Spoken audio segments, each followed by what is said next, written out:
La tendance oscille autour de l'équilibre sur le CAC 40 depuis ce matin. L'indice parisien se stabilise après sa progression de 80 points en séance hier et dans l'attente de nouveaux catalyseurs dans un contexte général optimiste. Un optimisme permis par la légère diminution du nombre de cas de Covid-19 de part et d'autre de l'Atlantique qui laisse espérer aux investisseurs une reprise économique tirée notamment par les États-Unis dont le plan de relance massif est toujours au centre de l'attention.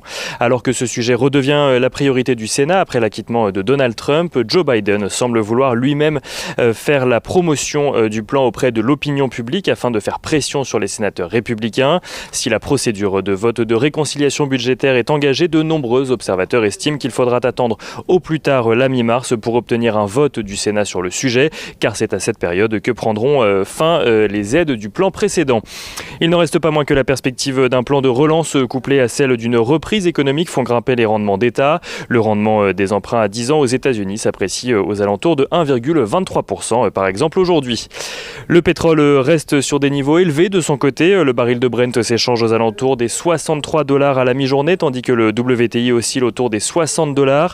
En cause les tensions au Yémen mais aussi la vague de froid aux États-Unis qui a obligé plusieurs raffineries à fermer leurs portes en raison de pannes électriques.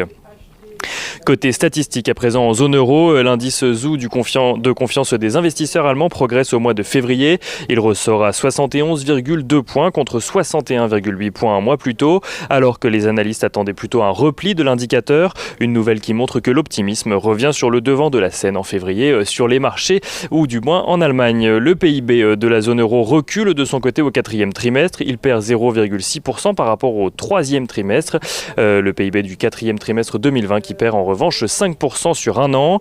Du côté des valeurs, à présent, à suivre à la bourse de Paris, Michelin annonce un chiffre d'affaires en recul de 15% à un peu plus de 20 milliards d'euros. Son résultat opérationnel des secteurs recule de son côté de 37%, mais ressort supérieur aux estimations prudentes du groupe. Le résultat net est, lui, presque divisé par 3. Il n'en reste pas moins que malgré une année marquée par un recul des commandes à cause de l'impact de la crise sanitaire sur le secteur automobile, mais aussi aéronautique, l'entreprise sort de 2020 avec un bilan renforcé. Celle-ci affiche une progression de 75% de ses free cash flow et a réduit son ratio d'endettement de 10%. Pour 2021, la prudence est toujours de mise, même si la plupart des marchés de Michelin devraient rebondir jusqu'à 10%. Le groupe envisage de dégager un résultat opérationnel des secteurs supérieur à 2,5 milliards d'euros. Et on notera également que le spécialiste des pneumatiques augmente son dividende au titre de 2020 qui passe de 2 € en 2019 à 2,30 € en 2020.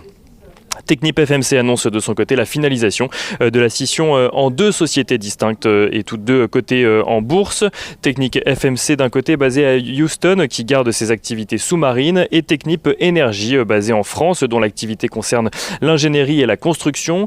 Technip Energy qui gagne 45% de sa valeur depuis ce matin. L'action qui valait 9 € pour ses premiers instants de cotation en vaut désormais un peu plus de 13 à la mi-journée.